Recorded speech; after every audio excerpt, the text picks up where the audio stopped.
Multiplication of complex numbers in polar form. Let z1 is equal to r1 cos theta 1 plus iota sin theta 1 and z2 is equal to r2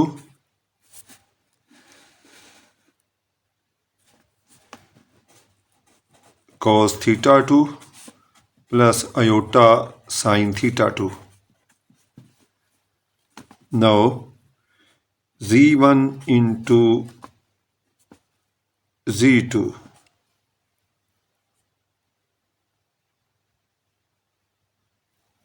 is equal to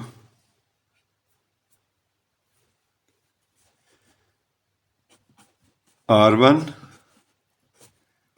cos theta 1 plus iota sin theta 1 into r2 cos theta 2 plus iota sin theta 2.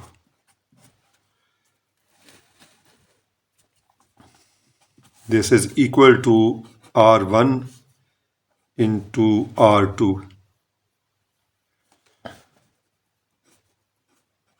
Cos theta 1 plus iota sin theta 1 into cos theta 2 plus iota sin theta 2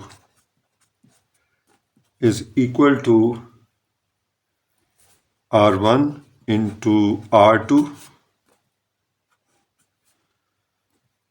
cos theta 1 को multiply करेंगे cos theta 2 के साथ, फिर इसके साथ, इसको multiply किया इसके साथ, तो यह आ गया cos theta 1 into cos theta 2. अब cos थीटा 1 को मल्टीप्लाई करेंगे आयोटा साइन थीटा 2 के साथ, तो यह आ गया iota cos theta 1 into sine theta 2. अब मल्टीप्लाई करेंगे आयोटा साइन थीटा 1 को cos थीटा 2 के साथ, तो प्लस आएगा iota sine theta 1 into cos theta 2. अब इन दोनों को मल्टीप्लाई करेंगे तो ये क्या आ जाएगा, आयोटा साइन थीटा 1 और आयोटा साइन थीटा 2 को, तो ये आ जाएगा iota square sine theta 1 into sine theta 2.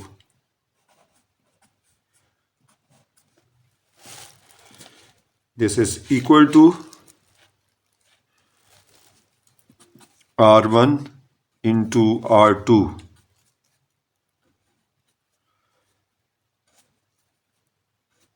cos theta 1 into cos theta 2. इसकी वैल्यू क्या आ जाएगी, आयोटा स्क्वायर की -1, तो -1 जब मल्टीप्लाई होगा इससे तो ये बन जाएगा minus sine theta 1 into sine theta 2 plus, अब इन दोनों में से आयोटा को कॉमन निकाल लेंगे, आयोटा को कॉमन निकाला हमने, तो बाकी क्या आ जाएगा sine theta 1 into cos theta 2 और प्लस आ जाएगा cos theta 1 into sine theta 2.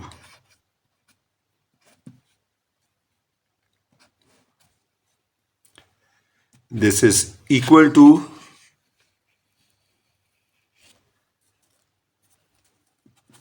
r1 into r2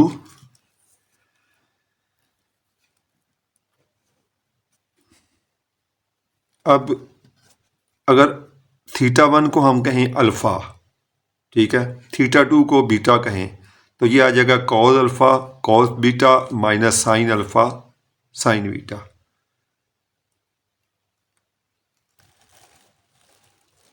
तो ये किसके इक्वल आ गया? फिर इसको हम लिख सकते हैं, एक दफ़ा फिर सुन लेना, अगर थीटा 1 को हम कहें अल्फ़ा, थीटा 2 को कहें बीटा, तो ये बन जाएगा cos alpha cos beta minus sine alpha sine beta. तो ये इक्वल होगा कॉस अल्फ़ा प्लस बीटा होता है ना, तो यहाँ पे क्या आ जाएगा? कॉस थीटा 1 प्लस थीटा 2, ठीक है। तो इसी तरह इसको हमने कहा है अल्फ़ा, इसको कहा है हमने बीटा, थीटा 1 को क्या कहा है? अल्फ़ा, थीटा 2 को बीटा, तो ये आ गया sine alpha cos beta plus cos alpha sine beta, ठीक है। तो ये किसके बराबर होता है? साइन अल्फ़ा प्लस बीटा, ठीक है। तो आयोटा इंटू साइन अल्फ़ा की जगह हमने कहा है कि थीटा 1 है और बीटा की जगह पे theta 2।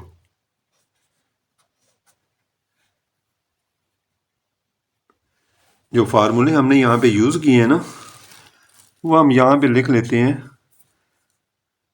Cos alpha plus beta this is equal to cos alpha cos beta minus sine alpha sine beta. इस तरह साइन अल्फ़ा प्लस बीटा ये किसके इक्वल होगा? Sine alpha cos beta plus cos alpha into sine beta. ये दो फार्मूले हमने यहाँ पे यूज़ किए हैं। अब R1 किसके इक्वल है? ये मॉडुलस ऑफ Z1 है और R2 जो है ये मॉडुलस ऑफ Z2 है, ठीक। दिस इज, आगे क्या लिखेंगे? ये cos theta plus theta 2 plus iota sine theta 1 plus theta 2।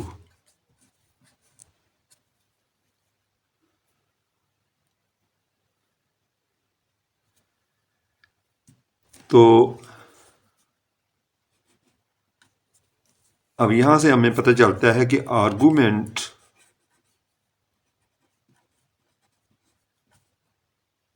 Of Z1 into Z2 किसके इक्वल आएगा?